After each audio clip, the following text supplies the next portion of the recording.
अब एक चीज होता है आपका डेंसिटी ऑफ चार्ज कैरियर्स में आपके देखो दो तरीके का सेमीकंडक्टर्स है आपका, एक इंट्रिंसिक और एक एक्सट्रिंसिक, है ना।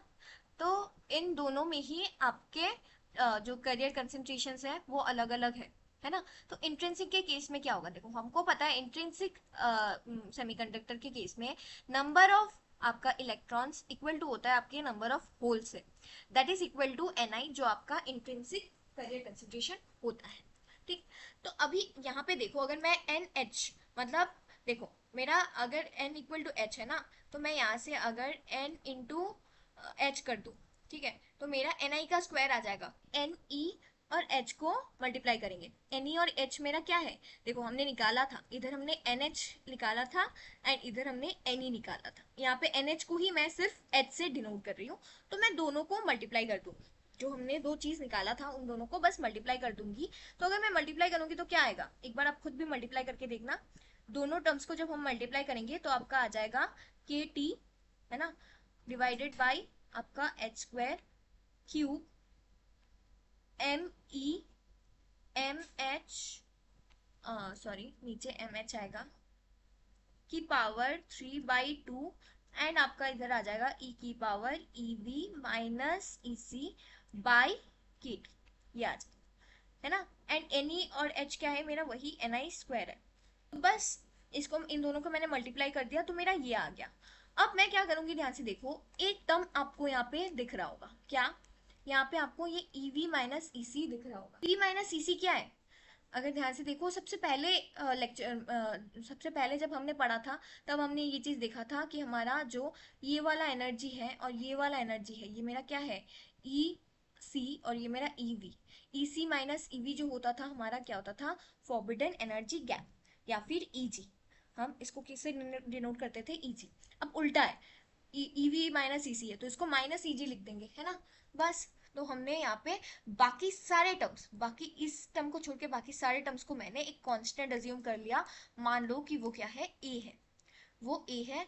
तो मेरा क्या बचा, एंड देखो मैंने ए क्यों अज्यूम किया, क्योंकि बाकी सारे टर्म्स मेरे कांस्टेंट थे।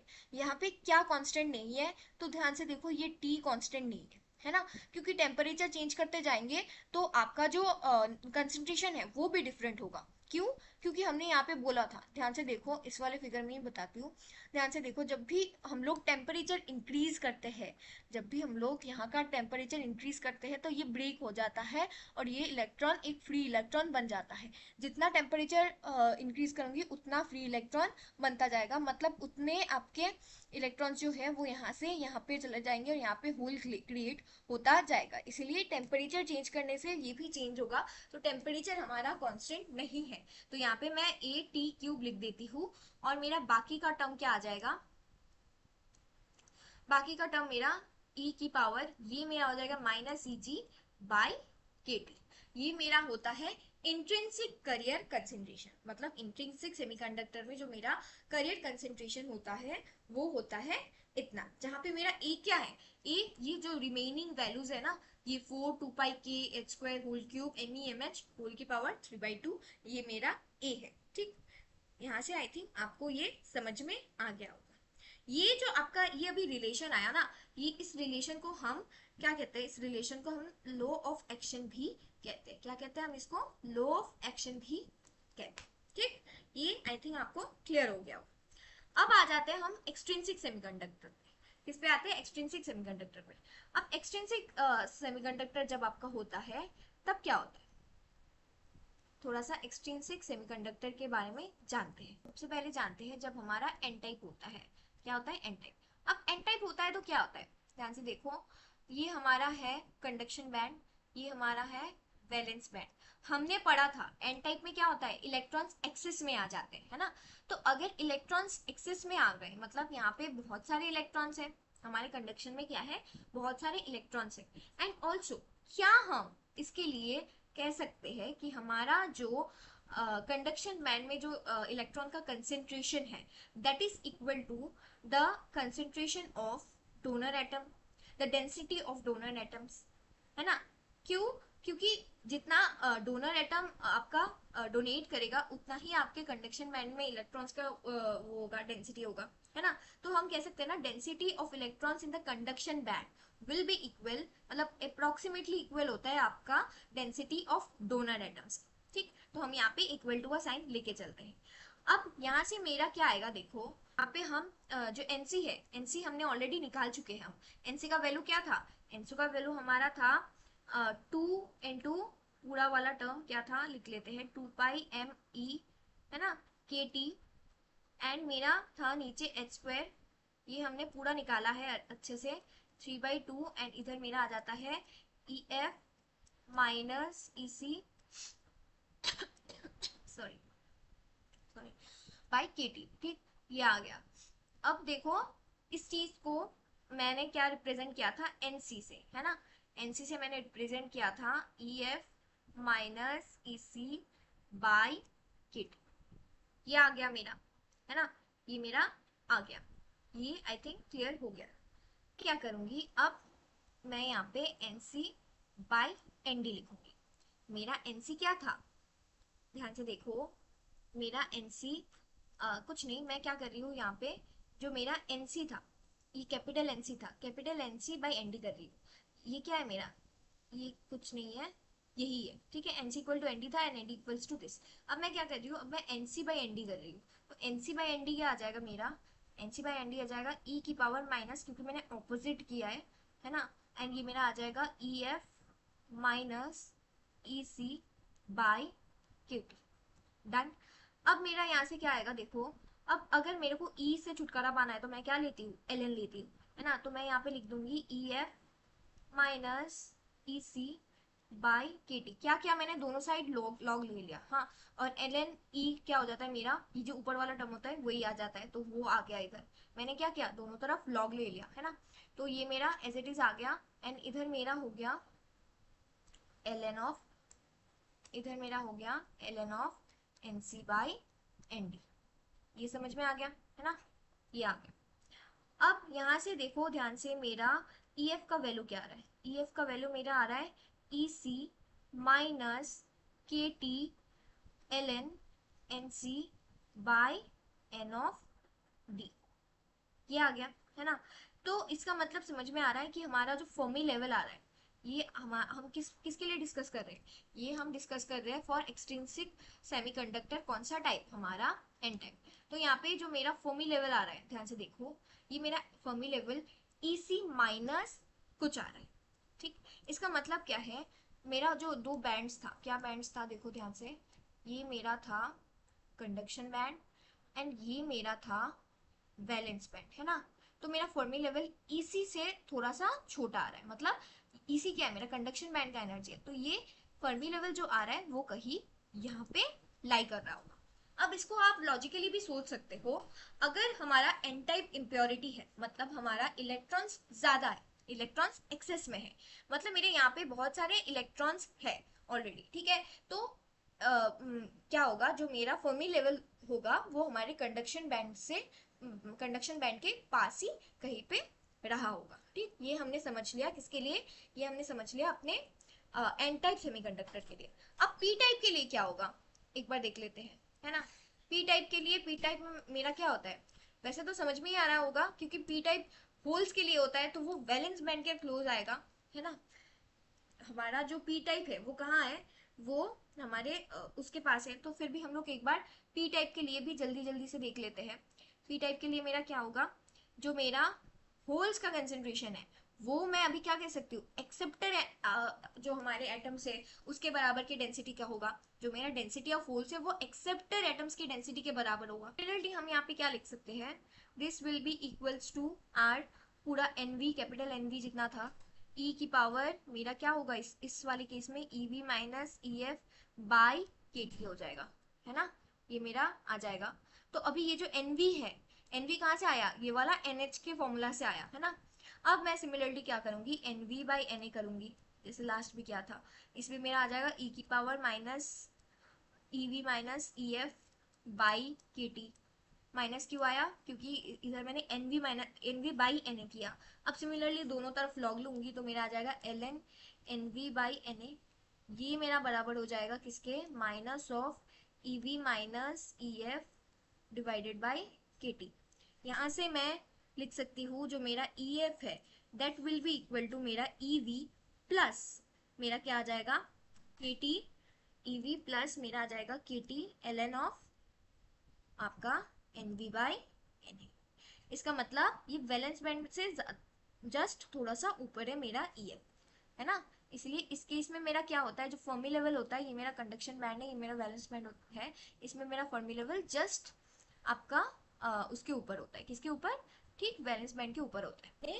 फर्मी एनर्जी लेवल का आपका लोकेशन समझ लिया कहाँ पे, एक्सट्रिंसिक सेमीकंडक्टर के केस में, in case of our N type P type.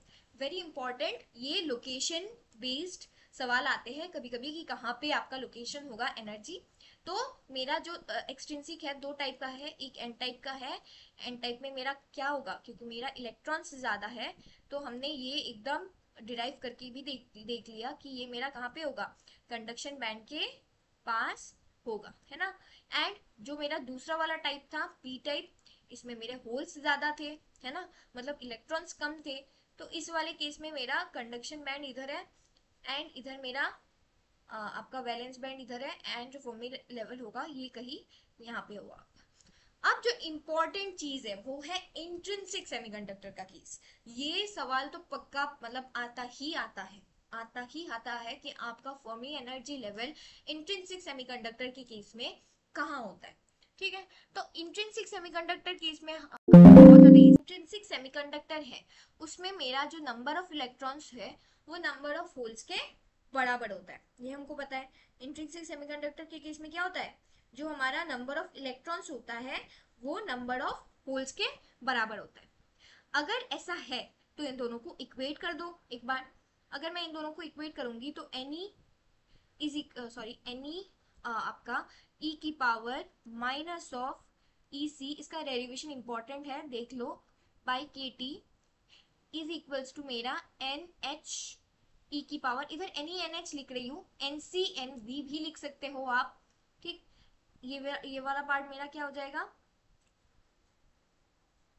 आ, देखो यहाँ पे ये वाला पार्ट अगर कंफ्यूज नहीं करती हूँ बार बार डिफरेंट चीज लिख के, ये यहाँ पे यही होगा। ठीक है, ये थोड़ा अच्छे से लिख दूंगी मैं तो सही रहेगा।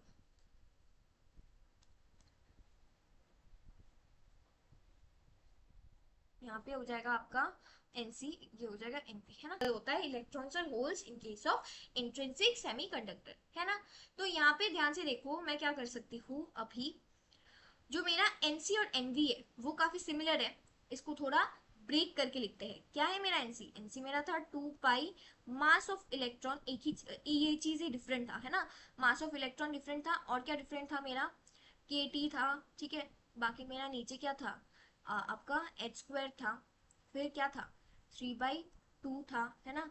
एंड मेरा क्या था ई की power E F minus E C by K T, है ना।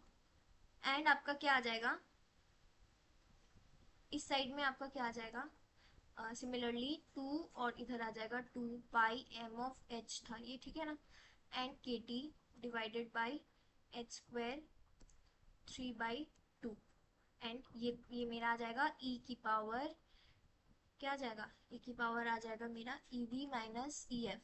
ई वी माइनस ई एफ क्या किया मैंने, माइनस को अंदर ले लिया तो ई V minus E F by मेरा आ जाएगा, यहाँ पे भी मैंने ई एफ माइनस ई से माइनस को अंदर ले लिया, बाई के टी। अब बस काटो धूम से, two two two pi H square K T सब चला गया, एम ई और एम एच इस तरह से बचा। तो मेरा क्या आ गया, यहाँ से मेरा आ गया आपका एम ई बचा इस साइड से, एंड क्या बचा ई की power E F minus by K T नीचे, और ऊपर क्या है मेरा E C is equals to M H, और यहाँ पे क्या बचा E V minus E F by K T, E V minus E F by K T, है ना। ये मेरा इस साइड में बचा। अब क्या करना है देखो ध्यान से, इधर भी ई की पावर है, इधर भी ई की पावर है। सबसे पहले हम क्या करते हैं, इस एम ई और एम एच को एक तरफ ले लेते हैं और इसको एक तरफ ले लेते हैं। ये मेरा हो जाएगा E F minus E C by K T, और इसको भी मैं नीचे ले लेती हूँ, ये मेरा हो जाएगा E V minus E F by K T, and इस तरफ मेरा आ जाएगा M H by M E. आ गया है ना। अब मैं क्या कर सकती हूँ, ध्यान से देखो, अब ई ई है तो इसको मैं एक बार में माइनस कर सकती हूँ, है ना।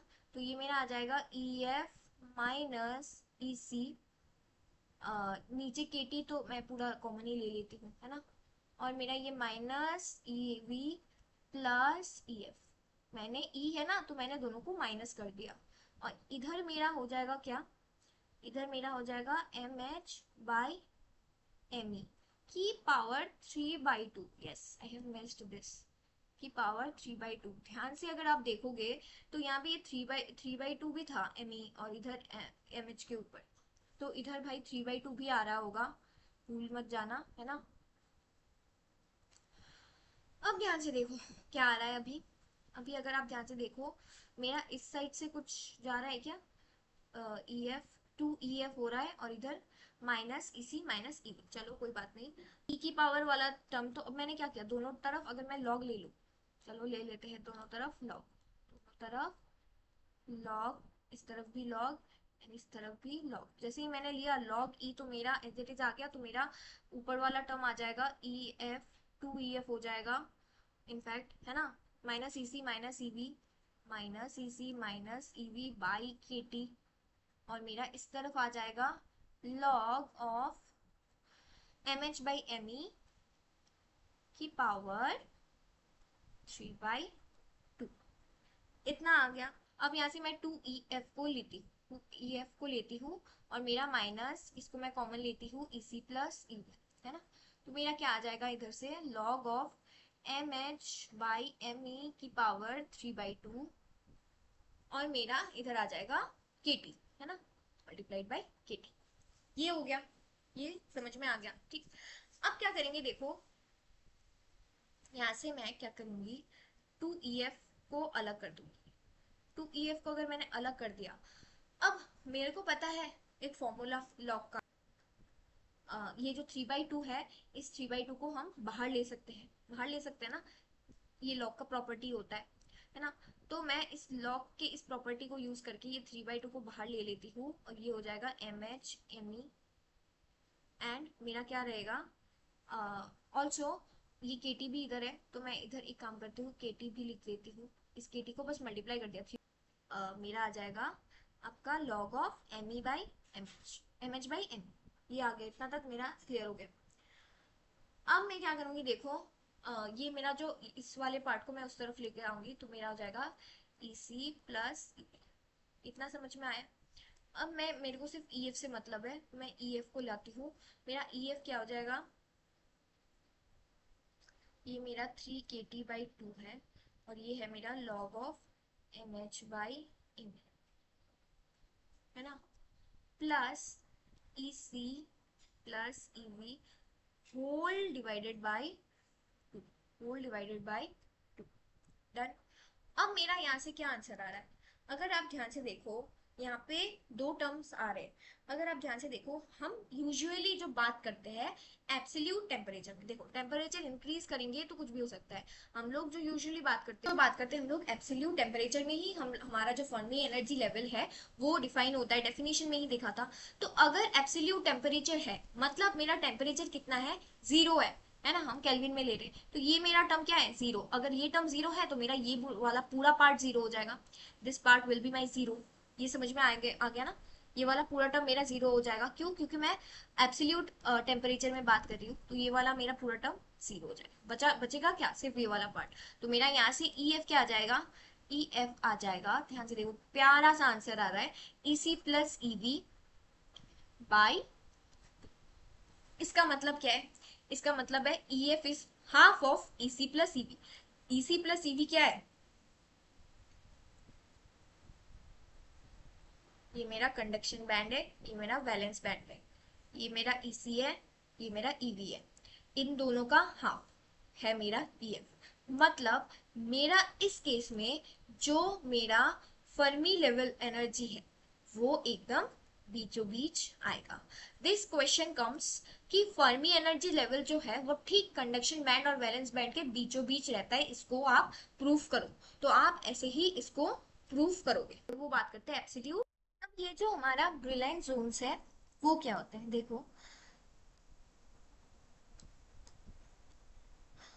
जो हमारा ब्रिलियंट जोन्स है वो क्या होते हैं, देखो कोई भी एक रेसिप्रोकल लैटिस हो गया, ठीक है। रेसिप्रोकल लैटिस मतलब जो रियल नहीं है, मतलब रियल लैटिस तो हम लोग वैसे ही जो अब तक हम देखते हुए आए हैं, ठीक है।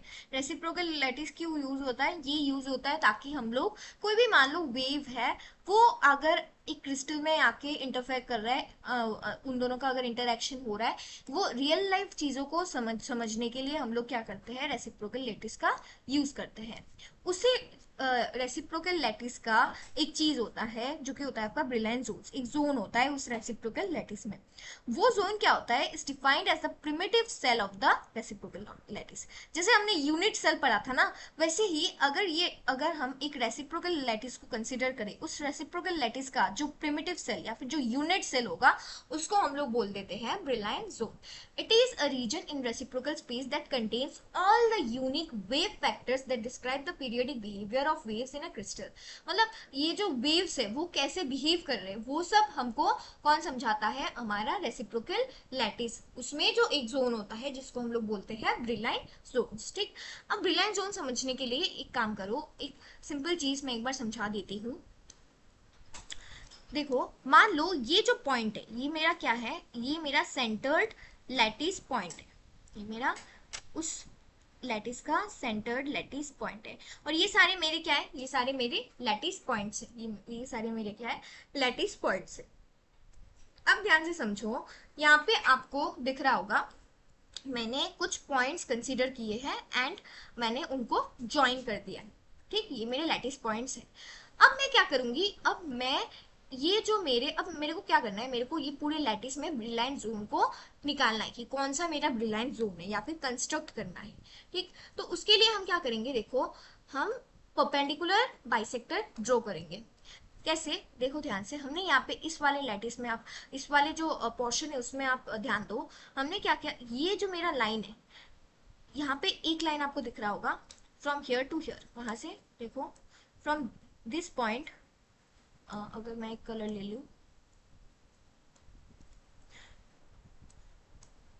From this point two this point आपको एक लाइन दिख रहा होगा, इस लाइन पे मैंने परपेंडिकुलर बाइसेक्टर ये वाला ड्रॉ कर दिया है, ठीक। एंड मेरा इस पॉइंट टू इस पॉइंट जो मेरा लाइन है, इसमें मैंने ये वाला परपेंडिकुलर बाइसेक्टर ड्रॉ कर दिया है। दो परपेंडिकुलर बाइसेक्टर समझ में आ गया होगा, ठीक। अब मेरे को बाकी के लिए भी, बाकी लाइंस के लिए भी ऐसे ही परपेंडिकुलर बाइसेक्टर ड्रॉ करना है। तो मैं कैसे करूंगी, देखो जो मेरा देखो ध्यान से, ये वाला लाइन है आपको दिख रहा होगा, लेट मी शो यू।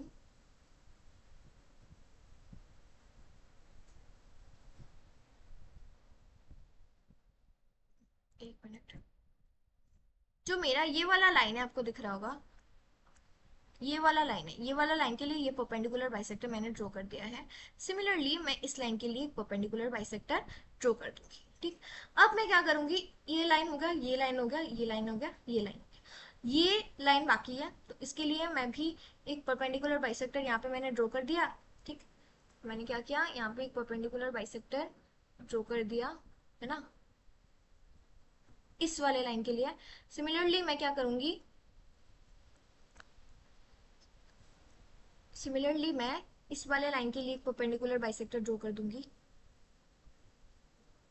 ये जो मेरा लाइन है इस वाले के लिए और इस वाले के लिए मैंने ड्रॉ कर दिया है।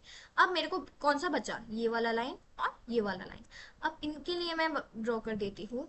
इसके लिए मैंने ये वाला लाइन ड्रॉ कर दिया है एंड नीचे वाले के लिए मैंने ये वाला लाइन ड्रॉ कर दिया है। समझ में आ गया, ठीक है।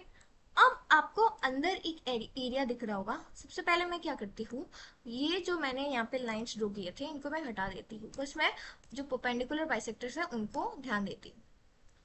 ये मेरे हो गए परपेंडिकुलर बाइसेक्टर्स। अब जो आपको यहाँ पे एक रीजन दिख रहा होगा, अब जो आपको यहाँ पे एक रीजन दिख रहा होगा, ये जो रीजन है, ये वाला जो रीजन है आपको दिख रहा होगा, ये वाला रीजन क्या है मेरा, फर्स्ट ब्रिलियंट, ठीक। ज़्यादा नहीं जानना आपको होता है, बस ब्रिलाइन जोन्स क्या होता है जानना होता है कि मेरा ब्रिलाइन जोन्स क्या है।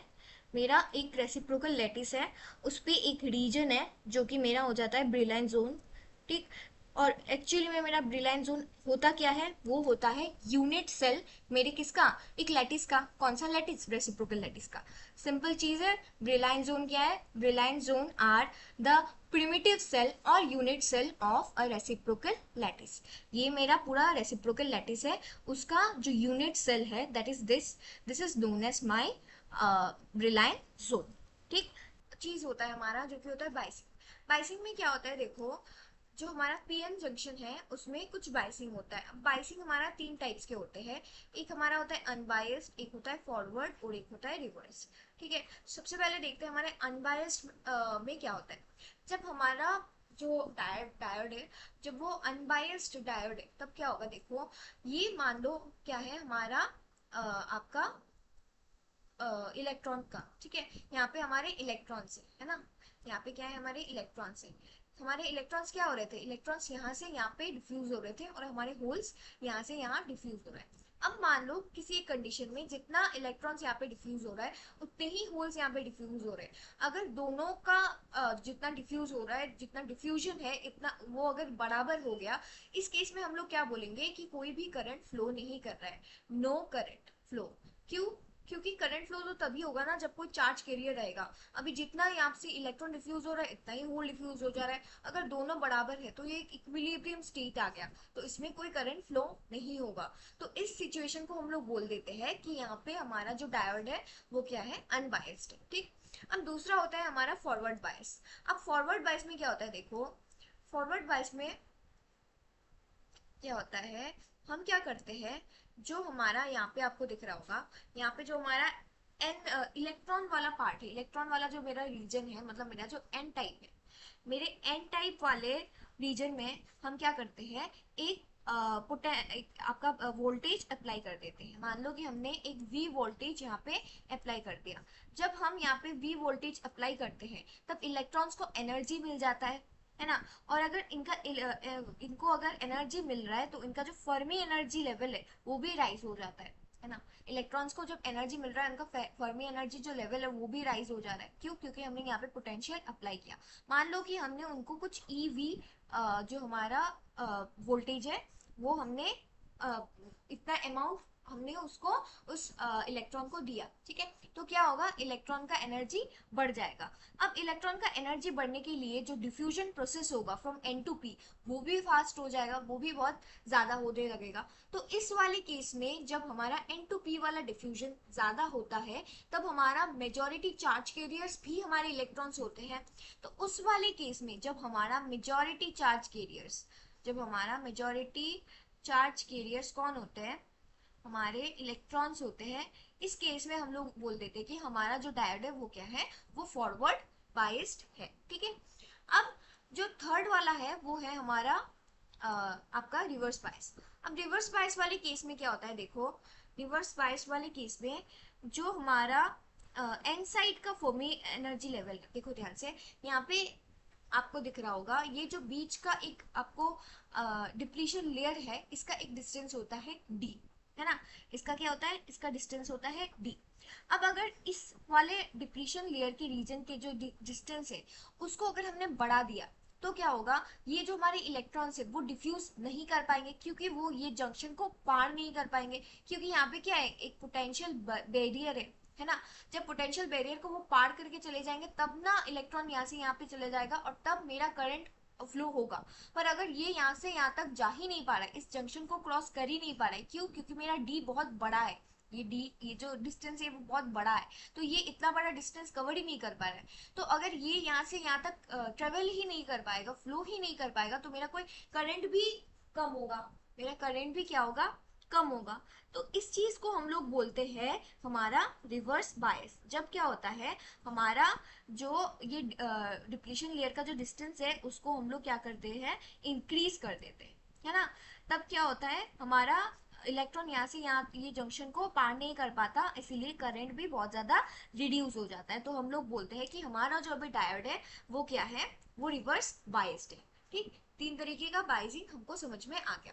अब जो अगला चीज होता है हमारा जेनर डायोड और हमारा होता है टनल डायोड। अब जेनर डायोड क्या होता है, देखो जब भी when the reverse bias on a crystal diode is increased, जब हमने रिवर्स बायस, जो अब हमने पढ़ा था रिवर्स बायस, उसको जब हम इंक्रीज करते हैं तब क्या होता है, देखो एक क्रिटिकल वोल्टेज रीच होता है, उस वोल्टेज को बोलते हैं हम लोग ब्रेक डाउन वोल्टेज। ठीक है, इस ब्रेक डाउन वोल्टेज जब देखो ये ब्रेक डाउन वोल्टेज जब रीच होता है उसके बाद हमारा करंट अचानक से बहुत ज्यादा इंक्रीज हो जाता है टू अ हाई वैल्यू, बहुत ज्यादा हाई वैल्यू। जैसे ही ये ब्रेक डाउन वोल्टेज रीच हुआ वैसे ही मेरा करंट बहुत ज्यादा बढ़ जाता है। This breakdown is the knee of reverse characteristics. The breakdown voltage is known as Zener voltage. The sudden increase in current is known as Zener current. हमको पता है रिवर्स बायस में क्या है, हमारा करंट बहुत ज्यादा रिड्यूस हो जाता है ना, पर एक वोल्टेज आता है जो कि होता है हमारा ब्रेकडाउन वोल्टेज। उस वोल्टेज पे क्या होता है, हमारा करंट अचानक से बहुत ज्यादा इंक्रीज कर जाता है, बहुत ज्यादा हाई हो जाता है। तो उस जो वोल्टेज है उसको हम लोग ब्रेकडाउन वोल्टेज बोलते हैं और उस करंट को हम लोग बोलते हैं हमारा जीनर करंट। ठीक, अब ये जो मेरा ब्रेकडाउन वोल्टेज या जीनर वोल्टेज है ये किस पे डिपेंड करता है, ये डिपेंड करता है upon the amount of doping.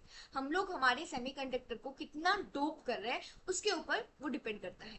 अगर मेरा डायोड बहुत ज्यादा डोप्ड है, if it is heavily doped, तो क्या होगा, डिप्लीशन लेयर मेरा थिन होगा, depletion layer will be thin and the breakdown of the junction will occur at lower reverse voltage. ठीक है, मतलब हमारा डिप्लीशन लेयर जो है वो मेरा थोड़ा सा छोटा होगा। अगर छोटा होगा तो फिर मेरा मतलब जो ब्रेकडाउन ऑफ द जंक्शन होगा वो मतलब थोड़ा सा कम रिवर्स वोल्टेज में भी हो जाएगा।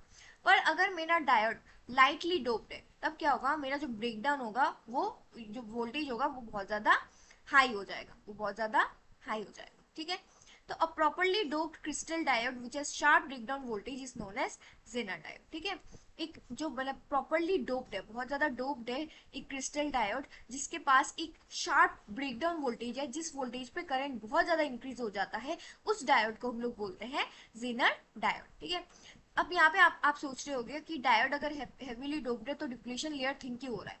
ये एक ऑलरेडी फॉर्मूला होता है कि जितना ज्यादा जो हमारा डोपिंग होता है ना, दैट इज डायरेक्टली प्रोपोर्शनल, यहाँ पे अगर मैं डोपिंग बोलूँ, ठीक है, हमारा doping is directly proportional to the width.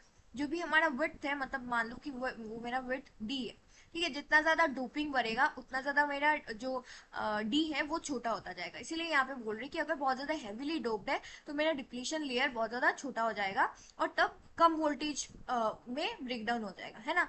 और अगर लाइटली डोप्ड है मेरा डायोड तो क्या होगा, मेरा जो डी है वो बहुत ज्यादा होगा, तो इन रिटर्न मेरा जो ब्रेकडाउन वोल्टेज होगा वो भी बहुत हाई होगा। ठीक है, अब जेनर डायोड का जो फिगर है, वो सिंबल है, वो कैसे हम लोग शो करते हैं, ऐसे एक हम लोग ट्राइंगल बना लेते हैं और ये कुछ ऐसा होता है, इस साइड में होता है, राइट साइड में होता है आपका कैथोड और इधर ये वाला पार्ट हो जाता है आपका एनोड। ठीक है, अब अगला होता है हमारा टनल डायोड। टनल डायोड को इसाकी डायोड भी बोलते हैं। ये भी एक हाईली डोप्ड सेमीकंडक्टर है जो नेगेटिव रेजिस्टेंस शो करता है। क्यों? क्योंकि हमने टनलिंग पढ़ा होता है, हमारा जो क्वांटम वाला चैप्टर है वहां पे, उस चीज की वजह से ये टनल डायोड क्या करता है, आपका नेगेटिव रेजिस्टेंस शो करता है।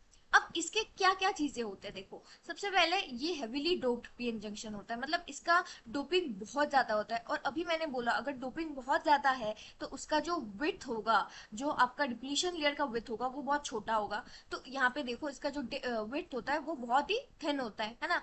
It shows negative resistance region, meaning current decreases as voltage increases over a certain range.